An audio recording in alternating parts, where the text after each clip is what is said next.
Hey guys, Josh here. Thought I might do a bit of a video on my experience moving from GoPro action cameras to the DJI Osmo action. Just for your information, this whole video, unless stated otherwise, will have been filmed on the DJI Osmo action at 1080/60 with the white balance set to 5000K and rock steady stabilization turned on and de-warp turned off. So just a quick bit of history. I first started off using Sony action cameras back in the day when their quality was pretty ordinary. They had stabilization, but there just wasn't the bit rate in the video. It was pretty awful. Ended up getting a GoPro Hero Session, the original Session, which had way better quality at the time, but no stabilization unfortunately, and it only had the one inbuilt battery. You couldn't change the battery when it went flat, and we didn't have any way to charge them on the enduro bikes, so I don't know how the hell we managed to survive with those things for as long as we did. Excuse all the wildlife sounds, guys. That's what you get out in nature. Those crickets are deafening. Sorry guys, I'm gonna have to move. These crickets are way too loud. Alright, I've moved to a different spot to get away from those cicadas or whatever they are, and now I've got a plane flying over. Alright, so eventually the Hero 7 Black came out, as we all know. Pretty much changed everything with its hyper smooth stabilization. It was just such a game changer for dirt biking and pretty much every other action sport. So we jumped onto the Hero 7 Blacks and pretty much used them exclusively for around about probably 2 years, I think. So back then we were just riding the enduro bikes, just using the inbuilt microphones on the cameras, and apart from the occasional freeze ups and refusal to turn on and strange random battery draining issues, they were pretty good. They certainly weren't perfect, but you know, we dealt with their little idiosyncrasies. Then of course we got adventure bikes, and everything kind of went out the window. Couldn't use the inbuilt microphones anymore. The windscreens on the adventure bikes caused a lot of wind turbulence, and the wind noise was just horrific with the inbuilt microphones. So we had to go down the route of using external mics, which meant getting those god-awful GoPro microphone adapters, which are almost as big as the GoPros themselves. They're a bit of a joke really. They're expensive, they're massive. You've got to mount them somewhere on your helmet or get a dedicated GoPro case that will house them as well. But anyway, aside from all that, when we got the microphone adapters is when we started having real troubles with the GoPros. I think anyway, I'm pretty sure that's about when it started. So basically the cameras would be working fine, you'd turn them off, and you'd want to record something else, hit the record button and it wouldn't come on. And you know, whatever you wanted to record's gone and been done, and you've missed it, and the camera had to be reset. You have to hold down the power button for 10 seconds or whatever it is and reset it, and then you'd be able to record again. Now, when that happens every now and then, it's okay, but it was happening like every second time I'd go to record, and it just started doing my head in. Now, it's not like it's just the one camera. We had 3 of the GoPro Hero 7 Blacks, and they all did the same thing. You know, we had the firmware was up to date. I reflashed the firmware manually, reset the factory settings, tried different SD cards, different brands of SD cards, different size SD cards, new batteries, you name it, different settings on the camera. I think the only setting that sort of made it better was turning the hyper smooth off, but what's the point of that? You know, that's why we had them, for the hyper smooth. So I just could not get a win with the GoPros, the Hero 7 Black anyway. Aside from that, we had some initial audio issues with the external mic, mostly the dreaded popping and clicking noises, which could really ruin a shot too. Using the right microphone, which ended up being the Purple Panda, that worked the best in the GoPros for us, and having it mounted in the right spot in the helmet sort of helped a lot with that. But just the not turning on thing, I couldn't deal with it. I started looking around at other options. Obviously the DJI Osmo action's been out for quite some time now. Fairly popular camera. Started doing a bit of research on whether or not people were having similar issues, freezing and all that sort of stuff with them. Nobody seemed to be reporting anything like that. People were saying that they were pretty good cameras. The stabilization was good, the quality was fine. It was pretty comparable to GoPro. So I grabbed one, and this is what I have found so far with it. Keep in mind, I've never owned or used the Hero 8s or 9s that have just come out, so I'm only comparing to the 7. I have seen a fair few reviews of the Hero 8s and 9s, and apparently the buggy firmware is still a bit of an issue, so I'm not keen to jump back to GoPro anytime soon. Alright, so firstly, overall stability of the Osmo Action. Can't fault it yet. When I press the record or the power button, it comes on straight away. When I press it again, it turns off straight away. A seemingly simple function that GoPro can't even seem to get right yet. But yeah, it's been flawless.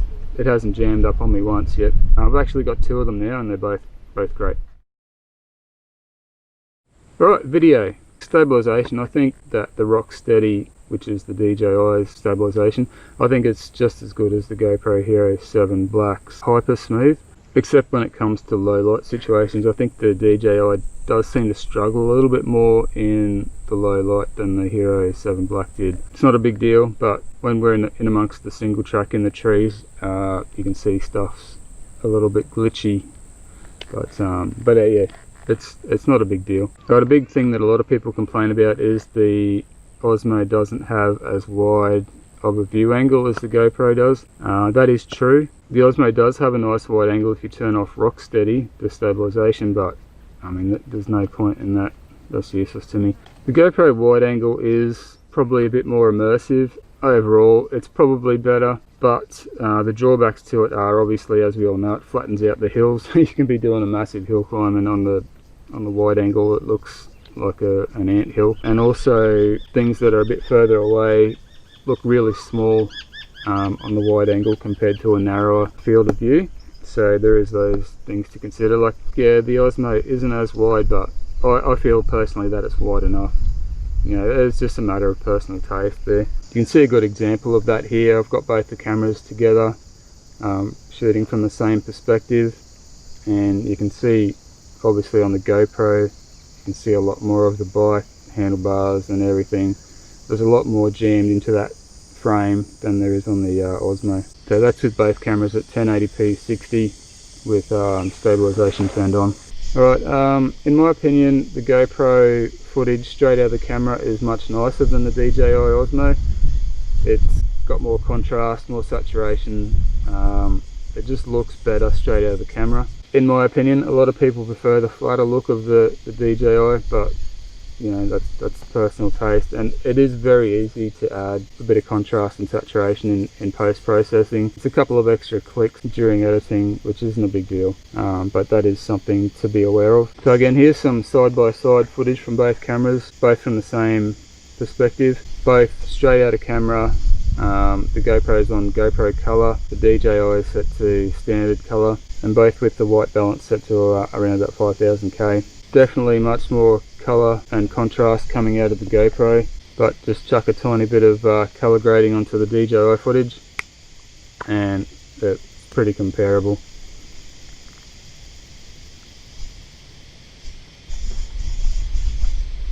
As for overall image quality on the video, I think they're pretty comparable. The bit rates are fairly similar. I don't think one really has an advantage over the other. You can see they both take really good quality video. Just remember, of course, I only ever record in 1080p 60 frames per second. Their 4K might differ. Also, the GoPro won't do stabilization at 4K, whereas the DJI will. So that's another thing to consider if you record in 4K. I'm not going to go into the full resolution options for the cameras. There's plenty of videos out there that go into what they can and can't do. They both can do 240 frames per second slow motion stuff at 1080p. That's probably one of the other modes that I use most, so 1080 60 and 1080 240, but neither of them can do stabilization at 240 frames a second, so I only rarely use it, and usually when the camera is mounted to something stationary.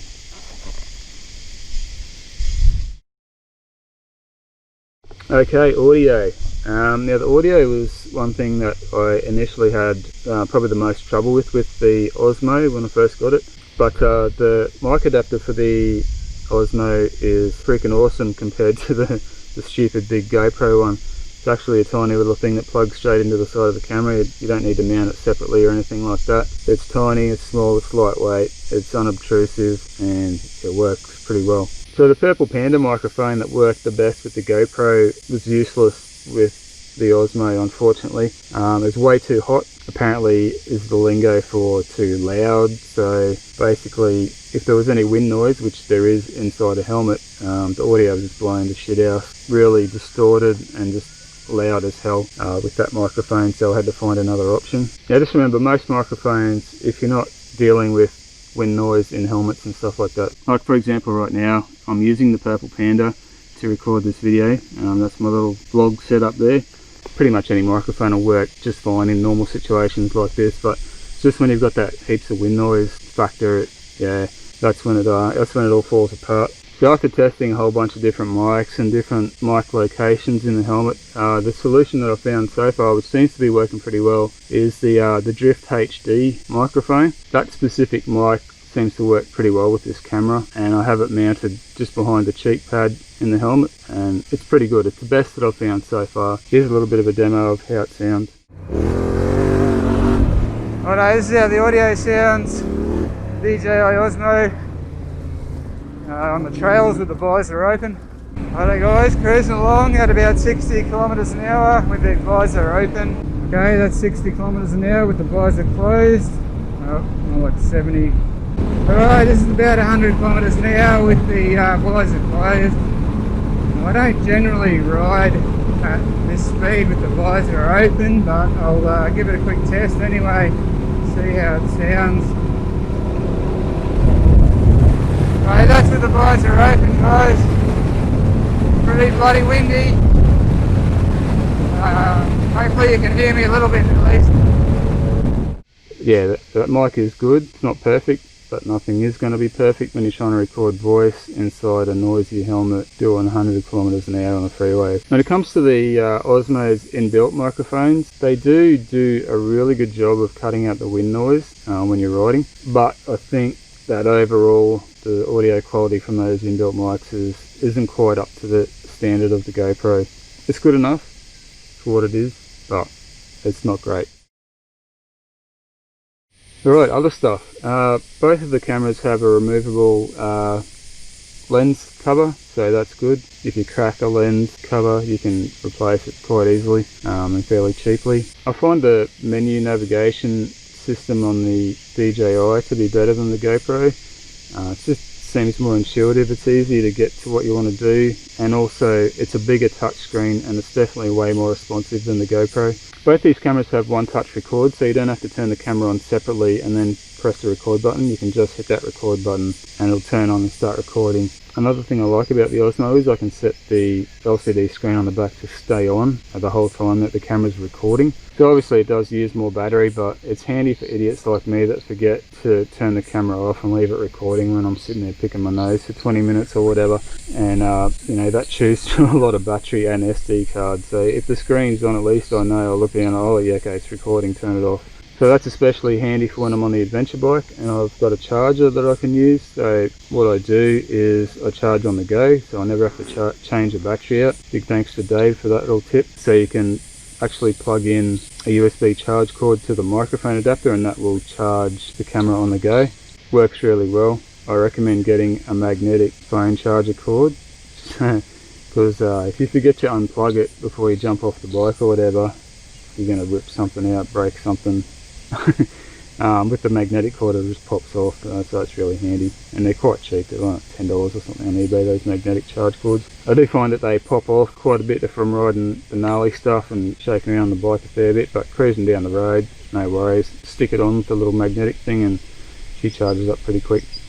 So the DJI's got a little quick mode switch on the side, which is awesome. You can customize it to what it cycles through, so it's a one touch button that'll switch between video, slow mode, photo mode, time lapse, whatever you want. You can just set it to switch between the two things you use the most, or the three things, or whatever.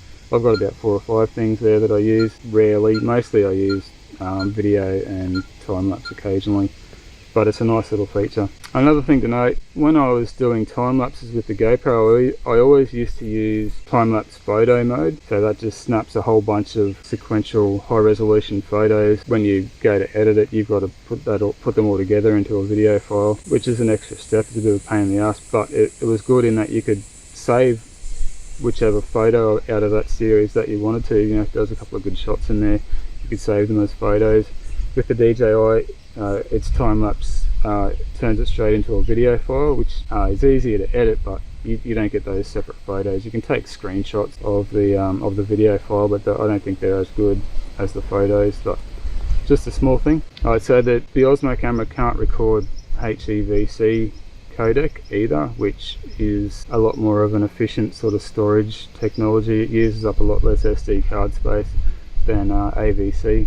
Again, not a deal breaker, it just means your SD card fills up a little bit quicker. But on the other hand, the HEVC files are quite hard to work with. My computer struggles with them, but my computer is pretty old. The front facing screen on this guy is awesome for situations like what I'm doing right now. I can see that my big fat head is in the frame. It's a little bit underexposed because of the brightness behind me, but this ain't no professional outfit. It's definitely handy to have that little screen on the front though. These cameras go straight into any GoPro mount as well. Same little 2 and 3 pronged thingies.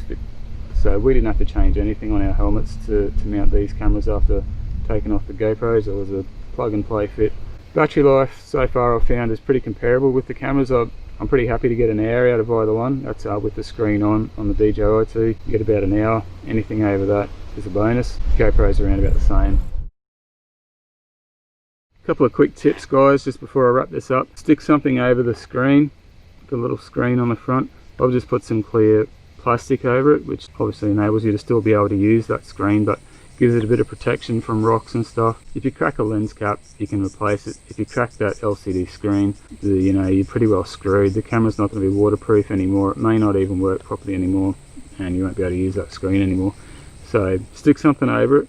Another quick tip, if you buy the mic adapter and it doesn't sit in the USB port properly, some of them can be a bit loose. One of the ones I got was really loose, it wouldn't stay in there at all. If you've got a soldering iron, I just put a little bit of solder on the outside of the USB plug itself on the mic adapter. Here's a photo of how it looks. If you're not real good with a soldering iron, probably best not to try and do this, but give it a little bit of sanding with a bit of fine sandpaper first, just to make the solder stick. Get your soldering iron mega hot, as hot as it'll get, and then just put a tiny bit of solder on there guys.